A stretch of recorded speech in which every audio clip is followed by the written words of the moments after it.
Hello बच्चे लोग, कैसे हो आप सब। उम्मीद कर रही आप सभी बच्चे बहुत ही बढ़िया होंगे। सो मैं हूँ तान्या मुंजाल।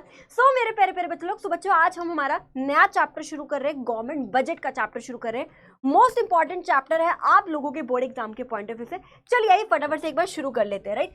तो एक बार देखते हैं राजेश, इस चैप्टर में हम क्या क्या टॉपिक्स को कवर करने वाले हैं। तो सबसे पहले बात करेंगे गवर्नमेंट बजट क्या है, उसके ऑब्जेक्टिव्स क्या है, फिस्कल डिसिप्लिन का टॉपिक करने वाले, कंपोनेंट बात करेंगे गवर्नमेंट बजट के कि गवर्नमेंट रिसीट्स क्या है, गवर्नमेंट एक्सपेंडिचर क्या है, बजट डेफिसिट का टॉपिक करेंगे, काफी इंपॉर्टेंट रहता है ये भी कि रेवेन्यू डेफिसिट क्या है, फिस्कल डेफिसिट क्या है, प्राइमरी डेफिसिट क्या है, बैलेंस एंड अनबैलेंस बजट क्या होता है, पब्लिक गुड्स क्या है। पब्लिक गुड्स भी काफी ज्यादा इंपॉर्टेंट है, 2 नंबर के पर्सपेक्टिव से कई बार एग्जाम में पूछ लिया जाता है। चलिए आइए तो बात करते हैं राजे, व्हाट इज गवर्नमेंट बजट। तो सरकार एक बजट बनाती है ना, एक स्टेटमेंट तैयार करती है सरकार कि भाई मेरे को जो है इस साल के अंदर अंदर सरकार के पास कितना पैसा आएगा और सरकार कितना पैसा देश के ऊपर खर्चा करेगी ताकि देश में ग्रोथ एंड डेवलपमेंट आ सके। तो सरकार एक एस्टिमेटेड स्टेटमेंट तैयार करती है, एक एस्टिमेट करती है कि भाई मेरे पास कहां कहां से पैसा आएगा और मुझे अपना पैसा कहां कहां पे खर्चा करना है सो दैट देश में क्या आ सके, विकास आ सके, देश में ग्रोथ एंड डेवलपमेंट आ सके। आप सभी को पता है देश के फाइनेंस मिनिस्टर के द्वारा जो है बजट लाया जाता है। हर बार 1 फेब को जो है बजट लाया जाता है, एडवांस में बजट डिक्लेयर कर दिया जाता है 1 अप्रैल से 31 मार्च के लिए, है ना। तो एडवांस में तैयार किया जाता है कि इस साल जो है हमारे पास कहां कहां से पैसा आएगा और हम कहां कहां खर्चा करेंगे ताकि देश में ग्रोथ एंड डेवलपमेंट जो है आ सके। तो ये होता है आपका गवर्नमेंट बजट, जिसको आप यूनियन बजट भी बोल देते हो, सेंट्रल बजट भी हम लोग इसको बोल देते हैं, ठीक है। अब बात करते हैं क्या क्या ऑब्जेक्टिव्स होते हैं। अब सरकार एक बजट डिसाइड करती है, जैसे लेट्स से सरकार ने डिसाइड किया इस साल का बजट 5000 करोड़ का, है ना। 5000 करोड़ का सरकार ने बजट डिसाइड किया कि भाई मैं इतना खर्चा करूंगी देश की ग्रोथ एंड डेवलपमेंट के लिए। तो ऐसे फिगर डिसाइड नहीं की जाती, पीछे ऑब्जेक्टिव देखे जाते हैं कि भाई मेरे क्या क्या ऑब्जेक्टिव्स है, मुझे कहां कहां खर्चा करना है ताकि देश में ग्रोथ एंड डेवलपमेंट आ सके। उसके हिसाब से गवर्नमेंट एक बजट को क्या कर देती है, डिसाइड कर देती है। तो सबसे पहला ऑब्जेक्टिव क्या रहता है, high rate of GDP growth. हर बार सरकार यही चाहती है कि देश का जीडीपी बढ़े, देश में ग्रोथ एंड डेवलपमेंट आए। जीडीपी बढ़ने का मतलब है देश में प्रोडक्शन बढ़े, क्योंकि जितनी ज्यादा प्रोडक्शन उतना ज्यादा देश का जीडीपी, और जितना ज्यादा देश का जीडीपी बढ़ेगा उतनी ज्यादा इकोनॉमी क्या करेगी, ग्रो करेगी। इसके लिए सरकार बहुत सारा पैसा इन्वेस्ट करती है, इंफ्रास्ट्रक्चर पे बहुत सारा पैसा लगाती है, रोड्स बनाती है, डैम, स्कूल, ब्रिजेस, अस्पताल, इन चीजों पे बहुत ज्यादा पैसा खर्चा करती है, इन्वेस्टमेंट करती है। क्यों इन्वेस्टमेंट करती है सरकार, क्यों इतना ज्यादा पैसा, क्यों इतना ज्यादा पैसा सरकार, पेन को क्या हो गया, क्यों इतना ज्यादा सरकार जो है इन्वेस्टमेंट क्यों करती है। इतना ज्यादा पैसा सरकार इन्वेस्ट इसलिए करती है ताकि देश में ज्यादा प्रोडक्शन हो, ज्यादा प्रोडक्शन होगी तो जीडीपी बढ़ेगा, जीडीपी बढ़ेगा तो हमारी इकोनॉमी क्या करेगी, ग्रोथ करेगी। तो इसलिए सरकार बहुत सारा पैसा जो है देश में ग्रोथ लाने के लिए, देश का जीडीपी बढ़ाने के लिए सरकार जो है खर्चा करती है, इंफ्रास्ट्रक्चर पे बहुत सारा पैसा जो है सरकार खर्चा करती है। नेक्स्ट है बैलेंस रीजनल ग्रोथ। सरकार एक बैलेंस ग्रोथ भी लेकर आना चाहती है। बैलेंस ग्रोथ का मतलब है कि सिर्फ शहरी इलाकों को ग्रो नहीं करना बल्कि गांवों को भी जो है ग्रो करना चाहती है ताकि एक बैलेंस ग्रोथ जो है आ सके, एक इक्वल ग्रोथ आ सके, है ना। तो सरकार एक बैलेंस ग्रोथ लेकर आना चाहती है और इसके लिए जो है सरकार एक सेस को भी क्या करती है, एस्टेब्लिश करती है। सेस को एस्टेब्लिश करने का मतलब है स्पेशल इकोनॉमिक जोन। इसका मतलब यह है सरकार बोलती है कि अगर कोई अपनी इंडस्ट्री को बैकवर्ड एरिया में खोलेगा या फिर गांवों में अगर कोई अपनी इंडस्ट्री को, बैकवर्ड एरिया में अगर कोई अपनी इंडस्ट्री को खोलेगा तो सरकार कहती है हम उनको स्पेशल बेनिफिट देंगे। जैसे उनको हम रॉ मटेरियल बहुत सस्ता दे देंगे, बिजली बहुत सस्ती कर देंगे, टैक्स में माफ कर देंगे, सब्सिडी देंगे उनको, है ना, लेबर बहुत सस्ते दाम पर उनको प्रोवाइड करेंगे, है ना। सरकार इसलिए बोलती है ताकि लोग ज्यादा अपने बैकवर्ड एरिया में इंडस्ट्री खोले ताकि बैकवर्ड एरिया में डेवलपमेंट हो सके, है ना। क्योंकि शहरी इलाके तो फिर भी डेवलप हो रहे हैं, अगर बैकवर्ड एरिया भी डेवलप होने लगेगा तो हमारे देश में एक बैलेंस ग्रोथ देखने को मिलेगी। तो सरकार इन चीजों पर भी बहुत ज्यादा खर्चा करती है। इसके अलावा सरकार जो है, ये सबसे ज्यादा इंपॉर्टेंट है, मोस्ट इंपॉर्टेंट, एग्जाम में ये क्वेश्चन आता ही आता है, हर बार ये क्वेश्चन एग्जाम में देखने को मिलता है। सरकार रीएलोकेशन करती है रिसोर्सेज का। रीएलोकेशन ऑफ रिसोर्सेज का मतलब है सरकार अपने रिसोर्सेज को इस तरीके से इस्तेमाल करती है सरकार के ताकि दोनों ऑब्जेक्टिव्स पूरे हो जाए। दोनों ऑब्जेक्टिव पूरे होने का मतलब है सरकार पैसा भी कमा ले और सरकार सोशल वेलफेयर यानी समाज का भला भी कर ले। सरकार इस तरीके से काम करती है कि सरकार के दोनों ऑब्जेक्टिव जो है पूरे हो जाए। जैसे एग्जांपल की बात करती हूँ, आप लोगों ने अभी रिसेंटली देखा होगा सिगरेट के ऊपर काफी ज्यादा टैक्सेस बढ़ गए। टैक्सेस बढ़ने से क्यों टैक्सेस बढ़ा दिए गए, है ना, ताकि 2 ऑब्जेक्टिव पूरे हो जाए। अब टैक्सेस बढ़ने से सिगरेट महंगी होगी, अब महंगी होगी तो सरकार को जो है काफी ज्यादा प्रॉफिट होने लगा। दूसरा, महंगी होने से बहुत सारे लोग इसकी कंजम्पशन थोड़ी कम कर देंगे। अब कंजम्पशन कम कर देंगे तो समाज का भला होगा, सोशल वेलफेयर भी जो है होगा, राइट। तो कभी भी अगर आपको कई बार स्टेटमेंट दे दी जाती है कि सरकार ने कुछ ऐसा इनिशिएटिव लिया जिससे सरकार के 2 ऑब्जेक्टिव्स पूरे हो रहे हैं, है ना, सरकार ने अपना भी फायदा कर लिया, है ना, सरकार ने पैसा भी कमा लिया, है ना, और सरकार समाज के लिए भी कुछ अच्छा कर पा रही है उसके लिए, तो हमेशा याद रखना वो रीएलोकेशन ऑफ रिसोर्सेज है, यानी सरकार ने कुछ ऐसा काम किया जिससे सरकार के दोनों ऑब्जेक्टिव जो है यहाँ पर क्या हो रहे हैं, पूरे हो रहे हैं। सरकार ने पैसा भी कमा लिया और समाज का भी यहाँ पर क्या हो गया, भला हो गया। इसके अलावा सरकार क्या करती है, प्रोविजन ऑफ पब्लिक गुड्स का मतलब है, पब्लिक गुड्स का मतलब है डिफेंस गुड्स के ऊपर भी बहुत सारे खर्चे करती है ना, बम बारूद मिसाइलें, इन सारी चीजों पे खर्चा करती है। क्यों खर्चा करती है, ताकि देश को प्रोटेक्ट किया जा सके, कोई भी वॉर से या कोई भी टेररिस्ट अटैक से जो है देश को क्या किया जा सके, सुरक्षित किया जा सके, है ना। तो सरकार ये नहीं कहेगी कि भाई मैं नहीं खर्चा करूंगी, सरकार को खर्चे करने पड़ेंगे। तो एक बजट डिसाइड करने से पहले सरकार ये सोचती है कि भाई मुझे डिफेंस गुड्स पे कितना खर्चा करना है ना, देश में वेलफेयर लाने के लिए कितना खर्चा करना है, इंफ्रास्ट्रक्चर पे मुझे कितना खर्चा करना है, एक बैलेंस ग्रोथ लाने के लिए मुझे कितना खर्चा करना है। तो सरकार ये सारे ऑब्जेक्टिव्स को ध्यान में रखते हुए ही बजट को यहां पर क्या करती है, डिसाइड करती है। ये पॉइंट भी बहुत ज्यादा इंपॉर्टेंट है आप लोगों के एग्जाम पॉइंट ऑफ व्यू से। नेक्स्ट पॉइंट है redistribution of income and wealth, यानी देश में इक्वेलिटी लाने पर भी जो है सरकार ध्यान देती है। सरकार का एक ये ऑब्जेक्टिव भी रहता है, क्या ऑब्जेक्टिव रहता है कि देश में क्या लाई जाए, इक्वेलिटी लाई जाए, यानी समानता लाई जा सके, है ना। देखो हमारे देश में बहुत ही ज्यादा इनइक्वेलिटी की प्रॉब्लम है। क्यों इनइक्वेलिटी की प्रॉब्लम है, क्योंकि हमारे देश में जो इनकम का डिस्ट्रीब्यूशन है वो बहुत ही ज्यादा अनइक्वल है। अनइक्वल का मतलब है अमीरों के पास बहुत ज्यादा पैसा है और गरीबों के पास पैसा नहीं है ना। इस वजह से जो अमीर है और जो गरीब है उन दोनों के बीच में गैप बढ़ता जा रहा है, यानी जो हैव जिनके पास है और जिनके पास नहीं है उन दोनों के बीच में गैप बढ़ता जा रहा है। और यही कारण है हमारे देश में बहुत ज्यादा इनइक्वेलिटी की प्रॉब्लम जो है आ रही है। तो इनइक्वेलिटी की प्रॉब्लम को कंट्रोल करने के लिए और देश में इक्वेलिटी लाने के लिए सरकार किन किन चीजों पर ध्यान देती है, सरकार क्या करती है, अमीरों पर ज्यादा टैक्स लगाती है, गरीबों पर कम टैक्स लगाती है, गरीबों को सब्सिडीज देती है, छूट देती है, जैसे बीच में एलपीजी की सब्सिडीज दी गई थी, है ना, तो गरीबों को सब्सिडीज दी जाती है। इसके अलावा सरकार जो इक्वेलिटी लाने के लिए फ्री एजुकेशन, है ना, गरीब लोगों के लिए स्कूल वगैरह खुलवाती है, अस्पताल वगैरह खुलवाती है ना, जो गरीब लोग हैं जो झोपड़पट्टी में रह रहे हैं उनको पक्के मकान वगैरह देती है, ताकि अमीर और गरीब के बीच में जो गैप है वो धीरे धीरे क्या हो सके, कम हो सके और इनइक्वेलिटी की प्रॉब्लम को क्या किया जा सके, कम किया जा सके। इसके अलावा सरकार पीडीएस को स्ट्रॉन्ग करती है, पब्लिक डिस्ट्रीब्यूशन सिस्टम, यानी गरीब लोगों को राशन की फैसिलिटी दी जाती है, मार्केट से बहुत ही कम दाम पर जो है इसको प्रोवाइड करती है ताकि गरीबी को जो है कंट्रोल किया जा सके।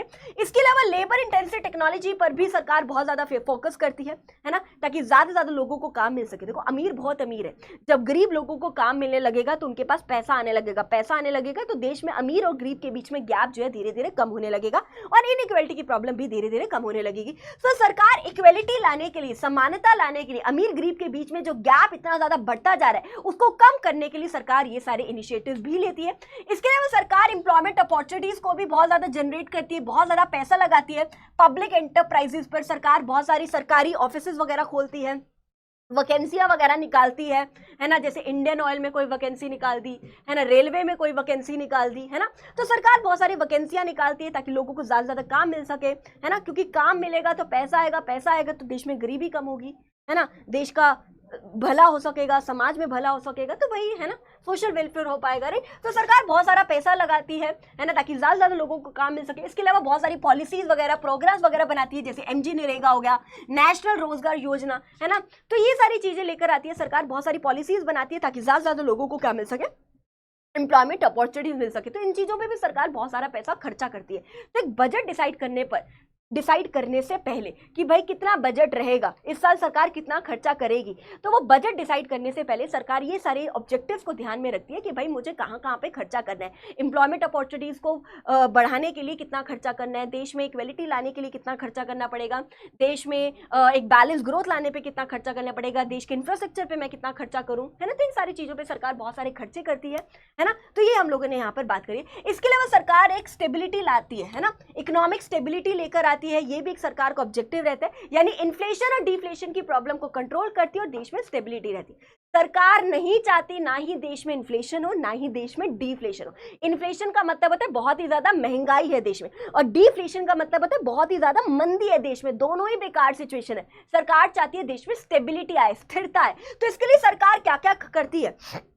देखो, इन्फ्लेशन का मतलब क्या है, ऑलरेडी लोग बहुत ज्यादा महंगाई है। क्यों महंगाई है? क्योंकि लोग खरीद बहुत रहे। क्यों खरीद रहे? क्योंकि लोगों के पास ऑलरेडी बहुत ज्यादा पैसा है। तो सरकार कहती है ऑलरेडी इतना पैसा है, तो सरकार चाहती है लोगों के पास पैसा क्या हो, कम हो। तो कम होने के लिए, पैसा कम करने के लिए सरकार खर्चे थोड़े कम करेगी ताकि लोगों के पास पैसा कम हो, टैक्सेस बढ़ा देगी ताकि लोगों से ज्यादा पैसा ले ताकि लोगों के पास पैसा कम हो, पब्लिक बोरोइंग्स को यहाँ पर सरकार क्या कर देती है, बढ़ा देती है ना, ताकि आम जनता से ज्यादा पैसा उधार लेगी तो आम जनता के पास पैसा कम होगा, और आरबीआई से बोरोइंग्स को यहाँ पर क्या कर देती है राजे, कम कर देती है। उनसे कम उधार लेगी तो देश में कम पैसा लगाएगी, देश में कम पैसा लगाएगी तो देश में लोगों के पास पैसा क्या रहेगा, कम रहेगा। तो ये सारी चीजें करती है ताकि देश में पैसा कम, देश में पैसा कम तो लोगों की औकात कम, परचेजिंग पावर कम। जब औकात नहीं होगी तो लोग खरीदेंगे नहीं तो प्राइसेस कम हो जाएंगे। जो प्राइसेस इतने हाई थे, महंगाई इतनी थी, धीरे धीरे जब प्राइसेस कम हो जाएंगे, ये है आपकी स्टेबिलिटी। This is inflation. जब प्राइसेस आसमान को छू रहे थे, जब धीरे धीरे प्राइस कम होगा सो इन्फ्लेशन प्रॉब्लम कंट्रोल्ड हो जाएगी और देश में क्या आ जाएगी, स्टेबिलिटी आ जाएगी। उसी प्रकार डिफ्लेशन को कंट्रोल करने के लिए भी सरकार क्या करती है। देखो, अब डिफ्लेशन का मतलब है हर एक चीज का प्राइसेस गिर रहे। क्यों गिर रहे? क्योंकि लोगों के पास, लोग खरीद नहीं रहे। क्यों नहीं खरीद रहे? क्योंकि लोगों के पास पैसा ही नहीं है खरीदने के लिए।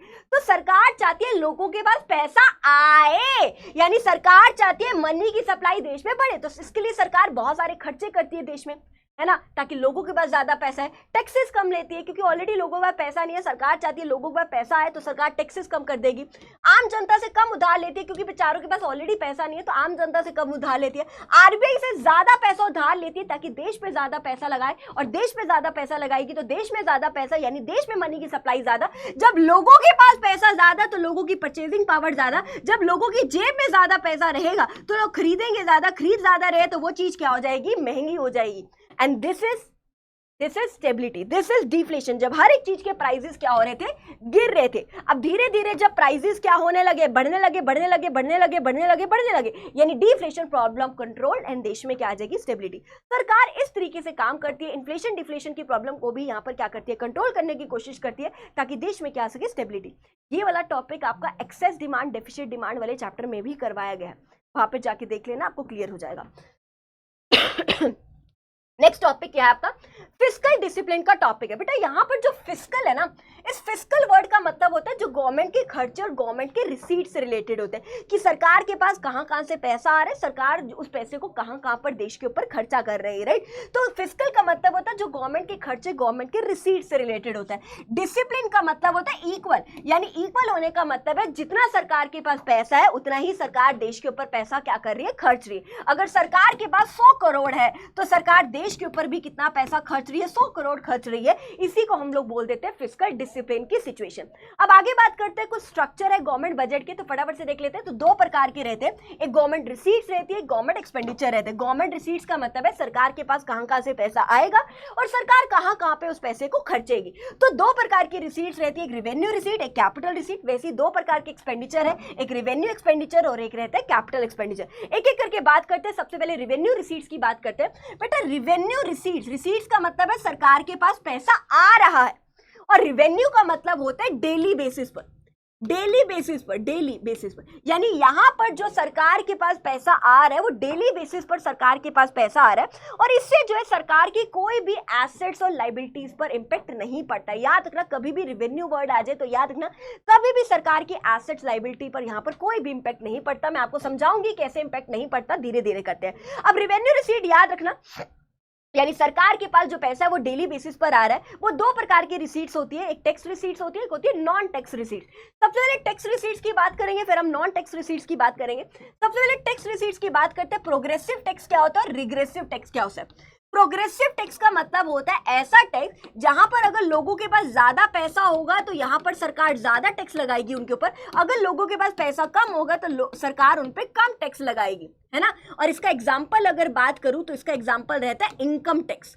है ना, इनकम टैक्स। ज्यादा पैसा तो ज्यादा टैक्स लगाएगी सरकार, कम पैसा तो कम टैक्स लगाएगी, है ना। तो इसका जो एग्जांपल रहता है वो क्या रहता है, इनकम टैक्स रहता है। अब रिग्रेसिव टैक्स की बात करूं, रिग्रेसिव टैक्स क्या रहता है, चाहे जिसकी इनकम ज्यादा हो चाहे कम हो, सरकार यहाँ पर कांस्टेंट टैक्स लगाती है, कांस्टेंट टैक्स लगाती है। इसका अगर एग्जांपल दूं तो वो रहता है आपका जीएसटी। अब एक बात बताओ, एक कुरकुरे का पैकेट है, उसमें लिखा हुआ है 10 रुपीज का है, इंक्लूडिंग ऑल टैक्सेस, यानी इंक्लूडिंग जीएसटी वो 10 रुपए का। एग्जांपल लेती हूँ, 8 रुपए का कुरकुरे और 2 रुपए मान लो उस पर जीएसटी लगा, तो वो 10 रुपए का कुरकुरे का पैकेट है। अब ये जो 2 रुपए जीएसटी है, चाहे वो अमीर घर का बच्चा खरीदे चाहे गरीब घर का बच्चा खरीदे, दोनों को ये अमाउंट पे करना पड़ेगा, जीएसटी का अमाउंट दोनों को पे करना पड़ेगा, चाहे जिसकी इनकम ज्यादा हो चाहे कम हो, कॉन्स्टेंट टैक्स रहता है यहाँ पर, है ना। 2 रुपए अमीर घर के बच्चे को भी पे करना पड़ेगा, गरीब घर के बच्चे को भी जीएसटी यहाँ पर पे करना पड़ेगा। तो बेसिकली यहाँ पर जो बर्डन ऑफ टैक्स है वो गरीब लोगों पर ज्यादा पड़ता है, क्योंकि अमीर लोगों को इतना फर्क नहीं पड़ता, लेकिन गरीब लोगों पर यहाँ पर जो है बर्डन जो है ज्यादा पड़ता है, क्योंकि 2 रुपए अमीर लोगों के लिए पे करना और गरीब लोगों को भी भाई 2 रुपए पे करना, तो गरीब के लिए वो ज्यादा बर्डन पड़ता है। तो यहाँ पर जो बर्डन ऑफ टैक्स है वो गरीब लोगों के ऊपर क्या रहता है, ज्यादा रहता है। नेक्स्ट है आपका वैल्यू एडेड टैक्स और स्पेसिफिक टैक्स। बेटा ये मैं आपको यहाँ पर कवर नहीं कर रही हूँ, बिल्कुल भी इंपॉर्टेंट नहीं है, एग्जाम में ये नहीं आने वाला है आपका। मैं यहाँ पर आपको इंपॉर्टेंट बातों पर यहाँ पर ध्यान दे रही हूँ। नेक्स्ट आपका डायरेक्ट टैक्स क्या होता है और इनडायरेक्ट टैक्स क्या होता है। बेटा डायरेक्ट टैक्स क्या है, इनडायरेक्ट टैक्स क्या है, फटाफट से देखिए। डायरेक्ट टैक्स का मतलब ये है कि ऐसा टैक्स जो मैं सरकार को पे कर रही हूँ और इसका बर्डन मैं किसी और पर नहीं डाल सकती, जैसे कि इनकम टैक्स हो गया। मैं जितना भी कमाती हूँ साल भर में, है ना, साल भर में मैं जितना भी कमाती हूँ उसका कुछ प्रतिशत मुझे सरकार को टैक्स की फॉर्म में पे करना पड़ रहा है, राइट। तो वो मेरे को ही सरकार को पे करना पड़ेगा, उसका बर्डन मैं किसी और पे नहीं डाल सकती, यानी किसी और से वो पैसा मैं वसूल नहीं कर सकती हूँ। ये होता है डायरेक्ट टैक्स, जिसका एग्जांपल रहता है आपका इनकम टैक्स हो गया, वेल्थ टैक्स हो गया, कॉर्पोरेट टैक्स हो गया, ये इसके कुछ एग्जांपल रहते हैं डायरेक्ट टैक्स के, राइट। अब इनडायरेक्ट टैक्स की बात करती हूँ। इनडायरेक्ट टैक्स का मतलब क्या होता है, ऐसा टैक्स जो आज मैं जरूर सरकार को पे कर रही हूँ लेकिन कल को अपने कस्टमर से वसूल कर सकती हूँ, जैसे कि जीएसटी हो गया, है ना। अब मान लो मेरी दुकान थी कपड़े की, मैं आज जरूर सरकार को पे कर रही हूँ, लेकिन कल को जब मैं कपड़ा अपना कस्टमर को बेचूंगी तो उसमें जीएसटी ऐड करके जो अपने कस्टमर से वसूल कर लेती हूँ, है ना। यानी ये जो टैक्स है इसका जो बर्डन है मैं किसी और पर्सन पे डाल सकती हूँ, यानी अपने कस्टमर से वसूल कर सकती हूँ। आप लोग रेस्टोरेंट जाते हो, खाना खाने जाते हो, होटल वगैरह जाते हो, है ना। आपने मान लो 500 रुपए का कोई खाना ऑर्डर किया तो उसके ऊपर 80 रुपए का जीएसटी नीचे लगा होता है और 580 रुपए का आपका बिल रहता है। ये जो 80 रुपए जीएसटी है वो उस होटल वाले को, उस रेस्टोरेंट वाले को सरकार को पे करना था, है ना। लेकिन उसने क्या किया, अपने कस्टमर के बिल में ऐड करके अपने कस्टमर से यहाँ पर क्या कर रहा है, वो वसूल कर रहे हैं। तो वही बात कर रहे हैं, यहाँ पर जो फाइनल बर्डन है टैक्स का उसको शिफ्ट किया जा सकता है from one person to another person, लेकिन यहां पर हम शिफ्ट नहीं कर सकते हैं। इनकम टैक्स है, मुझे ही सरकार को पे करना है, इसका बर्डन मैं किसी और पे नहीं डाल सकती हूँ। Am I clear? यहां तक क्लियर है सब बच्चों को? अब वही है इसका एग्जाम्पल इनकम टैक्स, इसका एग्जाम्पल यहां पर देख लीजिएगा, जीएसटी बोला मैंने। सेम ये प्रोग्रेसिव टैक्स के अंदर आता है, जिसकी इनकम ज्यादा उस पर ज्यादा टैक्स, जिसकी इनकम कम उस पर कम टैक्स। और ये रिग्रेसिव टैक्स के अंदर आते हैं, तो मैंने आपको पहले भी बता दिया था रिग्रेसिव टैक्स का एग्जांपल ही क्या होता है, जीएसटी। चाहे इनकम ज्यादा हो चाहे कम हो, आपको ये टैक्स तो पे करना ही करना पड़ता है सरकार को, है ना। सिंपल सी बात है ना। लेट्स से होटल में गए खाने, चाहे इनकम ज्यादा हो चाहे कम हो, चाहे अमीर घर का बच्चा जा रहा है चाहे गरीब घर का बच्चा जा रहा है, वो जीएसटी का अमाउंट दोनों को ही यहाँ पर पे करना पड़ेगा। ये रिग्रेसिव टैक्स के अंदर आता है। एम आई क्लियर सभी बच्चों को? अब आइए नॉन टैक्स रिसीट्स की यहाँ पर हम बात करते हैं कि नॉन टैक्स रिसीट्स क्या है, फटाफट से देख लीजिए। नॉन टैक्स रिसीट्स का मतलब होता है ऐसा पैसा जो सरकार कमा तो रही है और डेली बेसिस पर सरकार के पास यहाँ से पैसा आ रहा है, बट टैक्स के अलावा सरकार जो डेली बेसिस पे पैसा कमाती है, जैसे फीस वगैरह, बर्थ फी, डेथ फी, रजिस्ट्रेशन फी, कोर्ट की फी, कोई आपने जमीन वगैरह खरीदी तो वो भी आपको कुछ उसकी रजिस्टर करानी है, रजिस्ट्रेशन करानी है, तो सरकार को उसकी फी पे करनी पड़ती है। आप बर्थ सर्टिफिकेट बनाते हो, डेथ सर्टिफिकेट बनवाते हो, तो उसकी भी कुछ एक मिनिमम फी रहती है जो आपको सरकार को पे करनी पड़ती है। तो सरकार डेली बेसिस पर यहाँ से जो है पैसा कमाती रहती है। फाइन्स वगैरह है ना, कि चालान वगैरह जो काटती नहीं है कि आपने हेलमेट नहीं डाला, आपने सीट बेल्ट नहीं लगाई, आपकी स्पीड बहुत ज़्यादा हाई थी, बहुत ज़्यादा लिमिट से ज़्यादा थी स्पीड, तो सरकार जो है चालान वगैरह के थ्रू जो है सरकार डेली बेसिस पे पैसा कमाती रहती है। नेक्स्ट है एस्टेट। एस्टेट का मतलब होता है ऐसी प्रॉपर्टी जिसका कोई लीगल हेयर नहीं है, वो सरकार की हो जाती है। जैसे एग्जाम्पल देती हूँ, मान लो ये घर है, ये पहले मेरे दादा के पास थी, दादा से पापा के पास आई, पापा से मेरे पास आई। ठीक है। अब मान लो मेरी शादी नहीं हुई और पूरे खानदान में मैं अकेली हूँ, कोई मेरा आगे नहीं है कि मैं उस प्रॉपर्टी को कहीं और दे सकूँ, है ना। अब मान लो मेरी डेथ हो गई, कोई एक्सीडेंट हो गया, अनफॉर्चुनेटली मेरी डेथ हो गई, तो अब ये प्रॉपर्टी किसकी हुई? कोई है ही नहीं कि कोई इसके अलावा कोई है ही नहीं, वारिस ही नहीं है कि मैं किसी और के पास चली जाए वो, है ना। मेरी शादी नहीं हुई, है ना, तो अब वो प्रॉपर्टी मेरी है, तो अब वो प्रॉपर्टी तो लावारिस होगी, किसकी हुई प्रॉपर्टी? तो सरकार कहती है जिसका कोई नहीं वो हम है ना। तो सरकार उस प्रॉपर्टी को क्या कर लेती है, जब्त कर लेती है ऑक्शन पे, फिर उसको बेच देती है ना, जब्त कर लेती है, सील लगा देती है कि अब ये प्रॉपर्टी सरकार की है, उसको ऑक्शन पे बेच देती है, बेच के जो है सरकार यहाँ पर पैसा कमा लेती है। तो इस तरीके से भी जो है सरकार पैसा कमाती रहती है। फोर्थ पॉइंट हम सबसे लास्ट में बात करेंगे। नेक्स्ट है इनकम फ्रॉम पब्लिक एंटरप्राइजेस। बहुत सारे सरकारी ऑफिसेज है, जैसे रेलवेज के थ्रू सरकार पैसा कमाती है, इंडियन ऑयल सरकारी पेट्रोल पंप है ये, है ना, इसके थ्रू जो है सरकार जो है पैसा जो है कमाती। बहुत बड़ी कंपनी है इंडियन ऑयल भी, यहाँ से सरकार जो है सरकारी है, ठीक है। ऐसे जो है सरकार यहाँ पर पैसा कमाती है। ग्रांट्स, डोनेशन, कई बार सरकार के पास डोनेशंस की फॉर्म में पैसा आता है। मान लो लेट्स से इंडिया के अंदर कोई भी नेचुरल कैलेमिटी आई, भूकंप आया, बाढ़ आ गई या कुछ भी हो गया, तो बाहर के देश जो है हमारे देश में पैसा डोनेट कर रहे हैं ताकि हम देश में पैसा लगा सके, राइट। तो जो सरकार के पास यहाँ पर पैसा, इसे डेली बेसिस पर सरकार के पास यहाँ पर जो है पैसा आता रहता है। अब बात करते हैं स्पेशल असेसमेंट क्या है। बेटा स्पेशल असेसमेंट का मतलब होता है कई बार सरकार कोई स्पेशल काम करती है। एग्जांपल देती हूँ, लेट्स से बड़े ध्यान से देखिएगा, लेट्स से घर है मेरा, ये घर की वैल्यू अगर बात करूं तो 1 करोड़ पे थी। इस घर की वैल्यू कितनी थी? 1 करोड़ पे थी। लेकिन सरकार ने कोई स्पेशल काम किया, सरकार ने क्या किया, मेरे घर के सामने एक पार्क खोल दिया। पार्क खोलने से क्या हुआ, मेरे घर की वैल्यू बढ़ गया। पार्क खोलने से लोग आने लगे, ठीक है, हलचल मचने लगी, ठीक है, तो एक क्राउड अच्छा रहने लगा, रहे। तो इस घर की वैल्यू 1 करोड़ की जगह मान लो होगी 3 करोड़ पे, यानी कितने से वैल्यू बढ़ गई? 2 करोड़ से वैल्यू बढ़ गई। तो सरकार कहती है कि भाई मेरे कुछ इनिशिएटिव लेने की वजह से, मेरे कुछ स्पेशल काम करने की वजह से आपकी प्रॉपर्टी की वैल्यू बढ़ी है। तो जितने से बढ़ी है, यानी 2 करोड़ से बढ़ी है, तो जितने से बढ़ी है इसका कुछ प्रतिशत जो है मुझे सरकार को यहाँ पर पे करना पड़ेगा। तो ये इस तरीके से जो है सरकार डेली बेसिस पर यहाँ पर क्या कमाती है, पैसा कमाती रहती है। अब यहाँ पर जो सरकार पैसा कमा रही है, सरकार के पास पैसा आ रहा है चालान वगैरह के फॉर्म में या टैक्स की फॉर्म में, सरकार के पास जो भी पैसा आ रहा है, तो सरकार के पास जो भी पैसा आ रहा है, क्या सरकार को इसके लिए कुछ बेचना पड़ रहा है? नहीं। यानी कोई भी एसेट में रिडक्शन आ रही है? नहीं। या फिर सरकार के पास जो भी पैसा आ रहा है, सरकार के ऊपर कोई कर्जा बढ़ रहा है, लाइबिलिटी बढ़ रही है? नहीं। तो सरकार के ऊपर कोई भी लाइबिलिटी नहीं बढ़ रही है। तो यहां पर याद रखना, एसेट पे भी कोई इंपैक्ट नहीं पड़ रहा, लाइबिलिटी पर भी कोई भी इंपैक्ट नहीं पड़ रहा है। चलिए अब दूसरा बात करते हैं कैपिटल रिसीट्स का। रिसीट्स का मतलब है सरकार के पास पैसा आ रहा है। कैपिटल का मतलब होता है कभी कभी, यानी ऐसा पैसा जो सरकार के पास आता है, कभी कभी पैसा आता है और इससे जो है सरकार की एसेट्स और लाइबिलिटीज के ऊपर इंपैक्ट पड़ता है। याद रखना, कभी भी रेवेन्यू आ जाए तो कभी भी एसेट लाइबिलिटी पे इंपैक्ट नहीं पड़ेगा, लेकिन कैपिटल के केस में एसेट्स और लाइबिलिटीज पर इंपैक्ट पड़ता है, ठीक है। अब कैपिटल रिसीट्स कौन कौन सी आती है? सबसे पहले बोरोइंग्स, यानी सरकार के पास पैसा तो आ रहा है लेकिन उधार लिया सरकार ने, बोरोइंग्स करी, कहीं से भी करी, चाहे आरबीआई से करी, चाहे आम जनता से करी, चाहे बाहर के देशों से सरकार ने उधार लिया। तो उधार लिया तो सरकार के ऊपर कर्जा बढ़ रहा है, यानी लाइबिलिटी जो है सरकार की यहाँ पर बढ़ रही है। दूसरा डिसइन्वेस्टमेंट। डिसइन्वेस्टमेंट का मतलब है कि कई बार सरकार को पैसे की जरूरत होती है तो सरकार क्या करती है, अपनी कंपनी के शेयर्स को किसी प्राइवेट इन्वेस्टर को बेच देती है।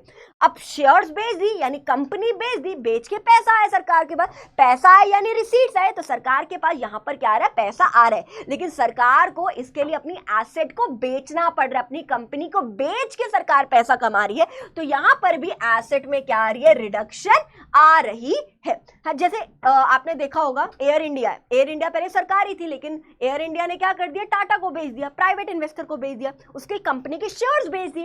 अब टाटा जो है एयर इंडिया की क्या होगी, मालिक होगी, तो सरकार के पास तो पैसा है ना बेचने पर, वही हम बात करें। इसके अलावा रिकवरी ऑफ लोन कि सरकार ने मान लो किसी को लोन दिया हुआ था, अब सरकार की रिकवरी होगी लोन की, यानी सरकार के पास पैसा आ गया, रिसीट्स आ गई, यानी सरकार के पास पैसा आ गया यहाँ पर भी। तो ये कुछ कैपिटल रिसीट्स है, यानी ऐसा पैसा जो सरकार के पास आ रहा है, बट इससे याद रखना एसेट लाइबिलिटीज के ऊपर इंपैक्ट पड़ रहा है, एसेट भी कम हो रही है और लाइबिलिटी भी यहाँ पर बढ़ रही है, यानी कर्जा भी सरकार के ऊपर बढ़ रहा है।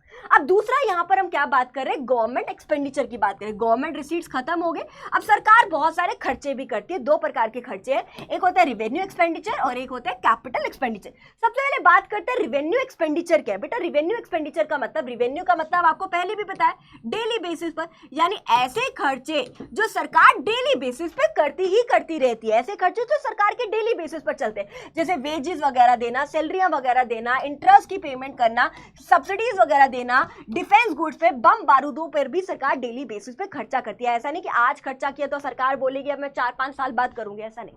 सरकार को डेली बेसिस पर बम बारूदों पर भी खर्चा करना पड़ता है ताकि देश को सुरक्षित किया जा सके, किसी भी अटैक से, किसी भी टेररिस्ट अटैक, किसी भी वॉर वगैरह से देश को प्रोटेक्ट किया जा सके। तो सरकार डेली बेसिस पर जो है इन सब चीजों पे जो है खर्चा करती रहती है। अब मैंने पहले ही बताया, कभी भी रेवेन्यू आ जाए तो कभी भी एसेट लायबिलिटीज पर इंपैक्ट नहीं पड़ता, ये हमेशा याद रखना। अब इतना खर्चा कर रही हूं मैं, तो क्या मेरी कोई एसेट बढ़ रही है? इतना खर्चा करने पर भी क्या मेरी कोई पूंजी बढ़ रही है? नहीं, तो कोई भी एसेट क्रिएशन नहीं हो रही है यहाँ पर, ठीक है। और दूसरा, मैं इतना खर्चा कर रही हूं, क्या सरकार का कोई कर्जा कम हो रहा है? नहीं, तो कोई भी लाइबिलिटी में भी यहाँ पर क्रिएशन नहीं हो रही, तो कोई भी यहाँ पर एसेट लाइबिलिटीज पर यहाँ पर भी इंपैक्ट नहीं पड़ रहा है। अब आइए कैपिटल एक्सपेंडिचर क्या है। बेटा कैपिटल एक्सपेंडिचर का मतलब है ऐसा खर्चा जो सरकार करती है, कभी कभी ऐसे खर्चे सरकार करती है और इससे जो है एसेट लाइबिलिटीज पर इंपैक्ट पड़ता है। हमेशा याद रखना, कभी भी कैपिटल आ जाए तो हमेशा एसेट लाइबिलिटीज के ऊपर इंपैक्ट पड़ेगा ही पड़ेगा। अब कौन कौन से खर्चे यहाँ पर आएंगे? सबसे पहले एक्सपेंडिचर और लैंड एंड बिल्डिंग। सरकार ने क्या किया,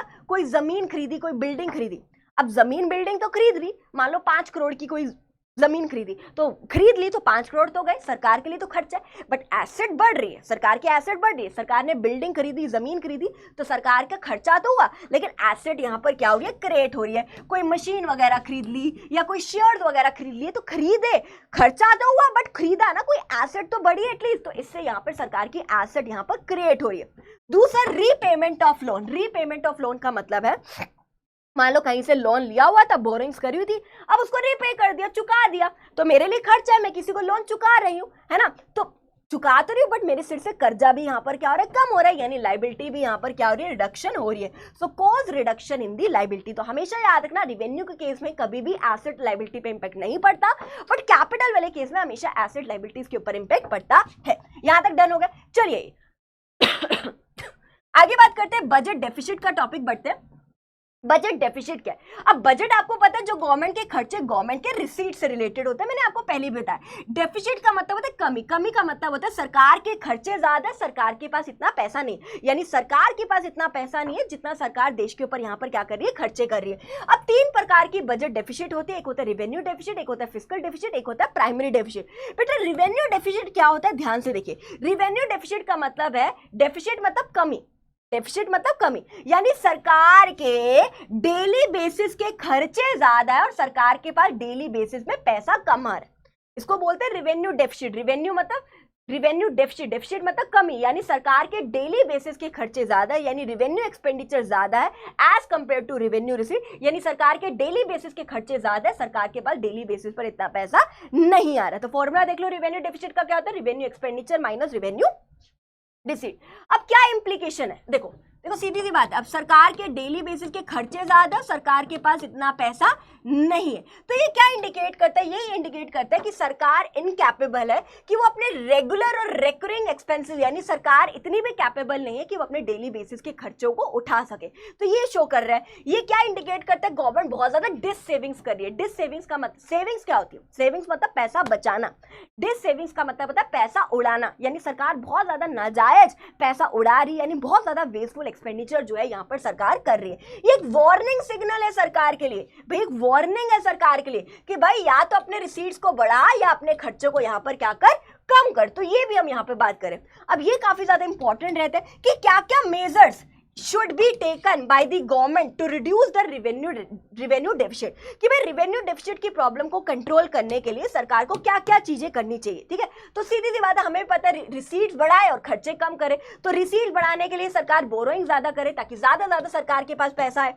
डिसइन्वेस्टमेंट कर दे, सरकार अपनी कोई एसेट बेच दे, बेचेगी तो सरकार के पास पैसा आएगा, पैसा आएगा तो सरकार की रिसीट्स बढ़ जाएगी, अपने वेस्टफुल खर्चों को कम कर दे, रिसीट्स को इंप्रूव करे, टैक्सेस वगैरह बढ़ा दे, टैक्सेस वगैरह बढ़ा देगी तो सरकार के पास ज्यादा पैसा आएगा। तो इस तरीके से सरकार कुछ करे कि अपनी रिसीट्स को बढ़ाए और अपने खर्चे को क्या करे, यहाँ पर कम करे, ताकि रेवेन्यू डेफिसिट की प्रॉब्लम को क्या किया जा सके, रिड्यूस किया जा सके। अब दूसरा है आपका फिस्कल डेफिसिट। फिस्कल डेफिसिट का मतलब बेसिकली होता है बोरोइंग्स। क्या मतलब होता है इसका, याद रखना, फिस्कल डेफिसिट का बोरोइंग्स भी बोलते हो। तो फिस्कल डेफिसिट का जनरली एक फॉर्मूला रहता है। क्या फॉर्मूला रहता है, फटाफट से देखिए, टोटल एक्सपेंडिचर माइनस का total receipts other than boring. देखो टोटल एक्सपेंडिचर में दोनों प्रकार के एक्सपेंडिचर आते हैं, रेवेन्यू एक्सपेंडिचर भी, कैपिटल एक्सपेंडिचर भी, है ना। टोटल रिसीट्स में भी दोनों प्रकार की रिसीट्स रहती है, रेवेन्यू रिसीट भी और कैपिटल रिसीट्स भी। बट जो कैपिटल रिसीट्स अगर आपको याद हो, 3 प्रकार की रिसीट्स रहती है, एक होती है बोरोइंग्स, एक होती है आपकी डिसइन्वेस्टमेंट, और एक क्या होती है आपकी, तीसरा जल्दी से बताइए, जल्दी से बताइए, रिकवरी ऑफ लोन, है ना, सरकार के पास पैसा आ रहा है ना। तो वही बोल रहे हैं कि 3 जो होती है ना, उसमें से बोरोइंग्स हम यहाँ पर नहीं लेंगे, बोरोइंग्स को हम यहाँ पर नहीं लेंगे, राइट। सो भाई यस, तो टोटल एक्सपेंडिचर माइनस का total receipts other than borrowings, यानी बोरोइंग्स को छोड़कर बोला जा रहा है, इसलिए राजू जो आपका आंसर बनता है वो बोरोइंग्स का ही बनता है। तो याद रखना, फिस्कल डेफिसिट का मतलब ही क्या होता है, बोरोइंग। देखो सीधी सी बात है, हमें पता है फिस्कल डिसिप्लिन की अगर बात करूं, फिस्कल डिसिप्लिन क्या होता था कि सरकार के जितने खर्चे हैं उतना ही सरकार के पास पैसा है, यही होता था फिस्कल डिसिप्लिन, है ना। अब सरकार के मान लो, सरकार के खर्चे 100 करोड़ और सरकार की रिसीट्स मान लो है 80 करोड़, तो जो बचेगा 20 करोड़ वो हमने बोरोइंग्स ही तो नहीं ली सिर्फ इसके अंदर, तो जो बचेगा वो बोरोइंग्स ही तो बचेगी। तो इसलिए याद रखना, फिस्कल डेफिसिट का मतलब ही क्या होता है, यहाँ पर बोरोइंग्स होता है। क्या होता है, बोरोइंग। तो भाई बात करें फिस्कल डेफिसिट मतलब बोरोइंग।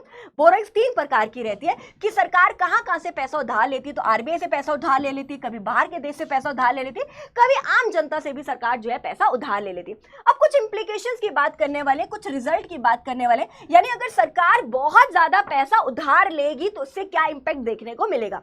इंप्लीकेशन का मतलब है इंपैक्ट की बात करेंगे कि अगर सरकार बहुत ज्यादा पैसा उधार लेती है तो उससे क्या इंप्लीकेशन यानी क्या इंपैक्ट देखने को मिलता है। तो हमने अभी बात करी, सरकार 3 चीजों से उधार लेती है, या तो कई बार आरबीआई से, कई बार बाहर के देश से, कभी आम जनता से। तो अगर सरकार बहुत ज्यादा आरबीआई से पैसा उधार लेती है तो देश में इन्फ्लेशन की प्रॉब्लम आती है। इन्फ्लेशनरी स्पाइरल का मतलब है बहुत ज्यादा देश में इन्फ्लेशन, महंगाई की समस्या आती है। कैसे, देखो अगर आरबीआई से बहुत ज्यादा बोरोइंग्स बढ़ा दी, यानी आरबीआई से पैसा उधार ले रही है तो देश में लगाएगी, देश में लगा रही है तो यानी देश में मनी की सप्लाई ज्यादा।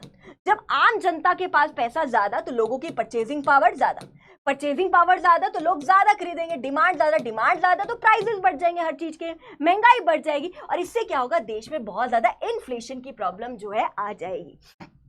दूसरा क्या है, ध्यान से देखिए, दूसरा है mounting debt for future generation, या जिसको नेशनल डेट भी बोला जाता है, यानी हमारा देश जो है कर्जे के जाल में डूब जाएगा। देखो अगर कई बार हम बहुत ज्यादा बाहर के देश से पैसा उधार ले लेते हैं, अब बाहर के देश से पैसा सरकार उधार ले तो लेती है लेकिन उस उधार को चुका ही नहीं पाती, कर्जा ले तो लेती है बाहर के देश से लेकिन उस कर्जे को चुका नहीं पाती। इस वजह से हमारा देश जो है कर्जे के जाल में जो है फंस जाता है, यानी डेट ट्रैप में जो है फंस जाता है। यही हम लोग यहाँ पे बात करें। तीसरा है high fiscal deficit and low GDP growth. Fiscal deficit का मतलब ही क्या होता है, बोरोइंग। अगर बहुत ज्यादा सरकार बोरोइंग्स करती है तो इससे देश का जीडीपी भी क्या होता है, कम होता है। देखो भाई, अगर सरकार बहुत ज्यादा पैसा आम जनता से पैसा उधार लेगी, अगर आम जनता के पास से उधार ले रही है तो आम जनता के पास पैसा कम, यानी देश में मनी की सप्लाई कम। जब लोगों के पास पैसा नहीं तो लोगों की परचेजिंग पावर कम, जब लोगों की औकात ही नहीं है खरीदने की तो लोग खरीदेंगे ही नहीं, जब लोग ही नहीं खरीद रहे तो बनाने वाला प्रोडक्शन क्या करेगा, कम, प्रोडक्शन कम हो जाएगी तो देश का जीडीपी कम हो जाएगा, जीडीपी कम तो हमारी इकोनॉमी क्या हो जाएगी, बिल्कुल स्लो डाउन हो जाएगी, हमारी इकोनॉमी ग्रोथ नहीं करेगी, यानी लो जीडीपी ग्रोथ जो है हमारे देश में आ जाएगी। फोर्थ पॉइंट हम सबसे आखिरी में करते हैं, क्राउडिंग आउट इफेक्ट क्या होता है। सबसे पहले फिफ्थ पॉइंट की बात करते हैं, इरोजन ऑफ गवर्नमेंट क्रेडिबिलिटी, यानी सरकार की क्रेडिबिलिटी खत्म होगी। क्रेडिबिलिटी का मतलब ये होता है, देखो भाई, अगर सरकार कई बार बाहर के देश से बहुत ज्यादा पैसा उधार ले लेती तो क्रेडिट रेटिंग खराब हो जाती है। एक बात मुझे बताइए, अगर आपका कोई दोस्त है, मान लो मेरा एक दोस्त है, सारा टाइम मेरे से पैसा उधार लेता है, मैं बहुत बार पैसा दे भी चुकी उधारी, बट वो कभी चुकाता ही नहीं है। तो एक टाइम के बाद आप वो फिर से आपसे पैसा उधार लेने आए तो आप क्या करें, यार इसके पास तो कभी पैसा नहीं आता, हमेशा भिख मंगा है, हमेशा पैसा मांगता रहता है, तो आपके पास पैसा होगा तो भी आप नहीं दोगे कि यार मेरे पास है नहीं पैसा, होगा ना, यानी उसकी क्रेडिट रेटिंग खराब हो जाएगी। तो भाई बात है, अगर जो देश बहुत ज्यादा पैसा उधार ले लेता है ना तो बाहर के लोगों को लगता है यार ये तो हमेशा ही भिख मंगा है, सारा टाइम पैसा मांगता रहता है, तो सोचते हैं कि भाई इसके पास खुद के खर्चे चलाने के लिए तो पैसे नहीं है, तो इस वजह से वो जो है उस देश में पैसा इन्वेस्ट ही नहीं करते, यानी उस देश में एफडीआई की फॉर्म में वो पैसा लगाते ही नहीं, फॉरेन डायरेक्ट इन्वेस्टमेंट ही कम होती, क्योंकि उनको लगता है इस देश में पैसा हमेशा तो भीख मंगों की तरह मांगता रहता है, जैसे पाकिस्तान के केस में भी हुआ था ना। तो लगता है यार ये हमेशा मांगते रहते, इसलिए बाहर के लोग उस देश में पैसा इन्वेस्ट नहीं करते, बल्कि जिसने इन्वेस्ट किया वो भी निकालना शुरू कर देते, विड्रॉ कर देते इन्वेस्टमेंट को। भाई इसके पास पैसा नहीं है, कोई फायदा नहीं, निकाल लो पैसा, डूब जाएगा है। तो इस वजह से उस देश के पास पैसा ही नहीं रहता, पैसा नहीं रहता तो वो प्रोडक्शन नहीं कर पाता, प्रोडक्शन नहीं कर पाता तो देश का जीडीपी भी क्या हो जाता है, गिर जाता है, डिक्लाइन हो जाता है। तो भाई बात कर रही तो देश की क्रेडिट रेटिंग जो है, क्रेडिबिलिटी जो है यहाँ पर क्या हो जाती है, खराब हो जाती है। नेक्स्ट क्राउडिंग आउट इफेक्ट क्या होता है, ध्यान से देखिए यहां से मैं आपको समझाने की कोशिश करूंगी। देखो भाई कई बार क्या होता है कि कई बार, अब हमें पता है मनी मार्केट वगैरह रहती है, बैंक्स वगैरह मनी मार्केट वगैरह रहती है, तो कई बार अब मान लो इस मनी मार्केट का जो बजट है वो 10 करोड़ तक का ही लोन दे सकता है। इसके पास कितना पैसा है, 10 करोड़ तक ही फंडिंग जो है ये क्या कर सकता है, प्रोवाइड कर सकता है। अब मान लो सरकार को पैसे की जरूरत थी, तो सरकार ने मनी मार्केट से बहुत ज्यादा पैसा उधार ले लिया। कितना पैसा उधार ले लिया, मान लो 8 करोड़ पे उधार ले लिया। अब सरकार को कौन मना कर सकता है, सरकार को तो कोई मना नहीं कर सकता, तो इसलिए 8 करोड़ पे सरकार को पैसा उधार दे दिया। तो अब इस मनी मार्केट के पास प्राइवेट एंटरप्रेन्योर को, एक प्राइवेट इन्वेस्टर को कितना तक लोन देने की औकात है, सिर्फ 2 करोड़ तक के लोन देने की क्या है, औकात है। अब सिंपल सी बात है, अब मान लो इस प्राइवेट एंटरप्रेन्योर को 5 करोड़ की रिक्वायरमेंट है, तो ये गया इस मनी मार्केट के पास कि भाई मुझे 5 करोड़ की लोन की रिक्वायरमेंट। अब मनी मार्केट क्या बोलेगी, भाई भाई मेरे पास पैसा नहीं है, मैं तो सिर्फ 2 करोड़ तक का लोन दे सकती हूँ, ये तो नहीं बोल सकती।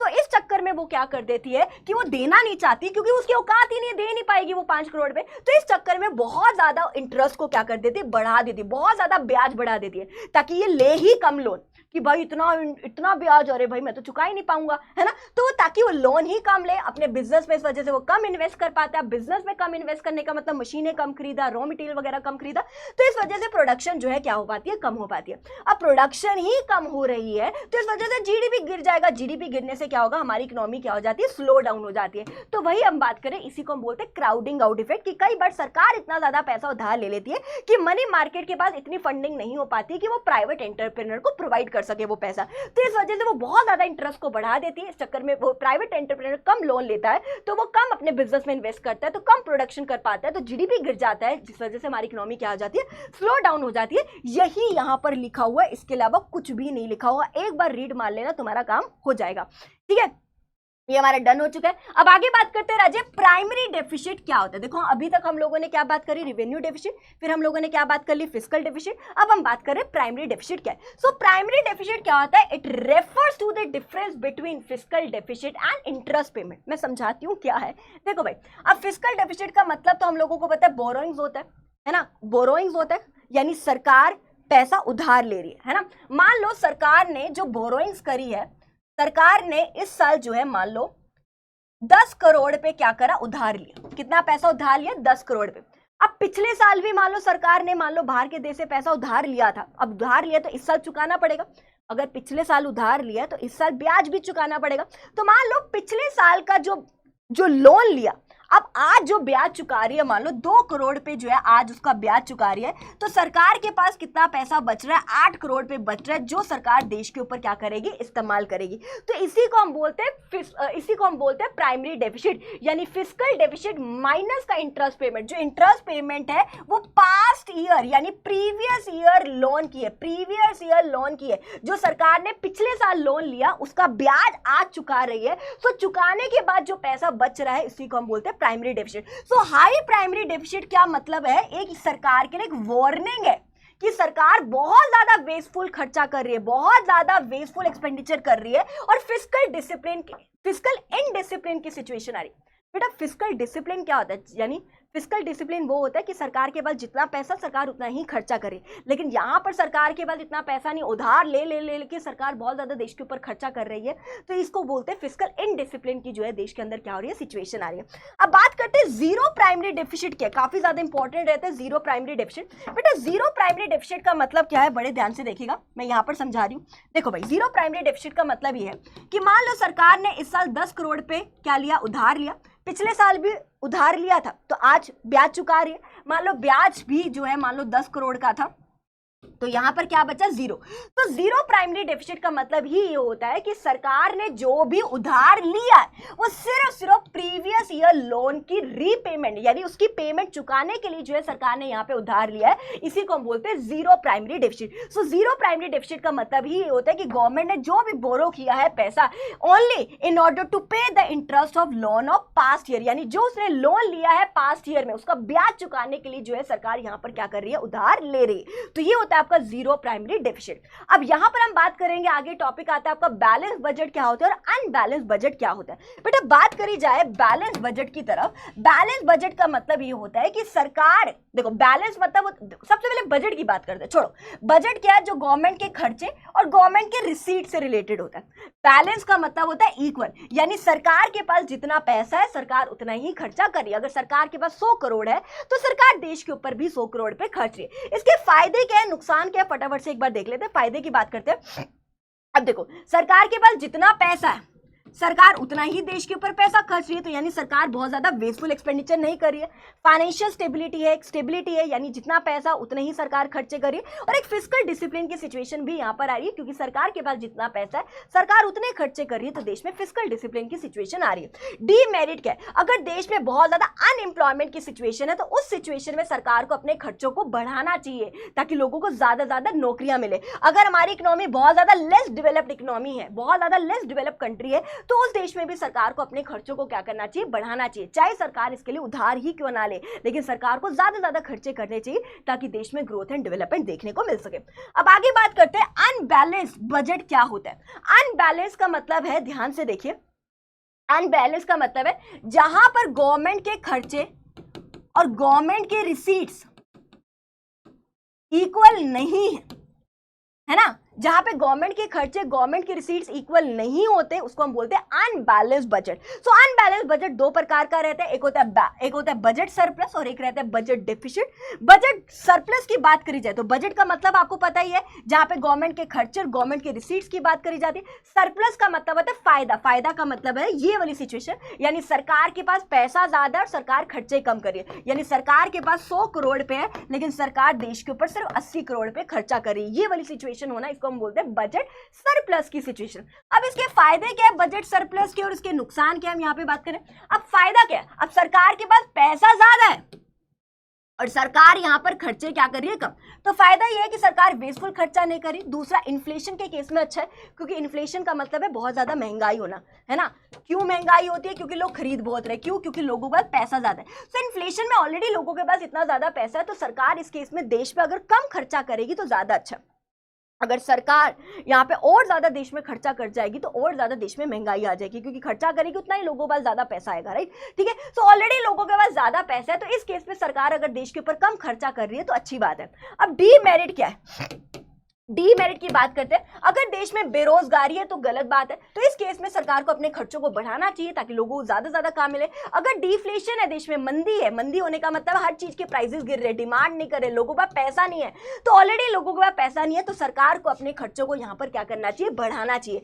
Not good for less developed economy, अगर हमारी इकोनॉमी बहुत ही ज्यादा कम डेवलप्ड है तो इस केस में भी सरकार को अपने खर्चों को बढ़ाना चाहिए। प्लस इसकी वजह से हमारी इकोनॉमी में लो लेवल इक्विलिब्रियम ट्रैप में फंस जाती है, यानी हमारा देश का जीडीपी गिर जाता है, हमारी इकोनॉमी बहुत ही ज्यादा गिर जाती है, हमारी इकोनॉमी ग्रोथ नहीं कर पाती। देखो कैसे, देखो अगर सरकार अपने खर्चे कम कर रही है, खर्चे कम करने का मतलब देश में मनी की सप्लाई कम, जब लोगों के पास पैसा नहीं तो लोगों की औकात कम, औकात नहीं है तो लोग खरीदेंगे नहीं तो बनाने वाला क्यों बनाएगा। अब प्रोडक्शन कम तो देश का जीडीपी कम, जीडीपी कम तो हमारी इकोनॉमी बिल्कुल गिर जाएगी, हमारी इकोनॉमी कम ग्रो करेगी, यानी लो लेवल इक्विलिब्रियम ट्रैप की सिचुएशन जो है हमारे देश के अंदर आ जाएगी। अब बजट डेफिसिट की बात करी जाए, बजट डेफिसिट क्या है बेटा, बजट डेफिसिट का मतलब ये है, बजट क्या है, पहले बजट की हम बात करते हैं। बजट जो है बेसिकली गवर्नमेंट के खर्चे और गवर्नमेंट के रिसीट से रिलेटेड है। डेफिसिट मतलब कमी, कमी का मतलब है सरकार खर्चे ज्यादा कर रही है और सरकार के पास इतना पैसा नहीं है, ये वाली बात है। अब फायदे क्या, नुकसान क्या है, फटाफट से देख लेते हैं। यानी सरकार खर्च 100 करोड़ पे रही है और सरकार की जेब में सिर्फ 80 करोड़ पे मान लो, ठीक है, सीधी सी बात है। फायदे क्या, देखो अगर देश में डिफ्लेशन है, डिफ्लेशन मतलब मंदी है, मंदी है मतलब लोगों के पास ऑलरेडी पैसा नहीं है। अगर लोगों के पास पैसा ही नहीं है तो सरकार अगर ज्यादा खर्चे करी तो अच्छी बात है। अगर हमारी इकोनॉमी बहुत ज्यादा लेस डेवलप्ड इकोनॉमी और अगर हमारी देश की सरकार इस केस में ज्यादा खर्चे कर रही है तो बहुत अच्छी बात है। अगर देश में ऑलरेडी इतनी ज्यादा बेरोजगारी है और सरकार खर्चे कर रही है ताकि लोगों को ज्यादा ज्यादा काम धंधा मिले तो ये अच्छी बात है देश में, है ना। नेक्स्ट है डीमेरिट। क्या है डीमेरिट? यही है कि सरकार बहुत ज्यादा वेस्टफुल खर्चा कर रही है, इतना औकात नहीं है जितना खर्चे कर रही है ना, तो बहुत ज्यादा वेस्टफुल खर्चा करे। और अगर देश में इन्फ्लेशन की सिचुएशन है तो ये अच्छी बात नहीं है, क्योंकि इन्फ्लेशन का मतलब ही है कि हर एक चीज के प्राइसेस ज्यादा है, प्राइसेस ज्यादा होने का मतलब डिमांड ज्यादा है, डिमांड ज्यादा होने का मतलब लोगों का पैसा ज्यादा है। ऑलरेडी लोगों के पास इतना पैसा है और सरकार और ज्यादा देश के ऊपर खर्चा कर रही है तो और ज्यादा लोगों का पैसा आएगा तो और ज्यादा देश में महंगाई बढ़ जाएगी, ठीक है। तो वही बात करें, अगर देश में इन्फ्लेशन की समस्या है तो इस केस में ये वाली सिचुएशन जो है अच्छी नहीं है। चलिए लास्ट टॉपिक है पब्लिक गुड्स। क्या है, काफी इंपॉर्टेंट रहता है 2 नंबर के प्रोस्पेक्टिव से। पब्लिक गुड्स का मतलब होता है सरकारी गुड्स, यानी जिस पर हर एक नागरिक का अधिकार है। जैसे कि पार्क में जो बेंचेस होते हैं, सरकारी जो बेंचेस होते हैं उस पर हर एक किसी का अधिकार है।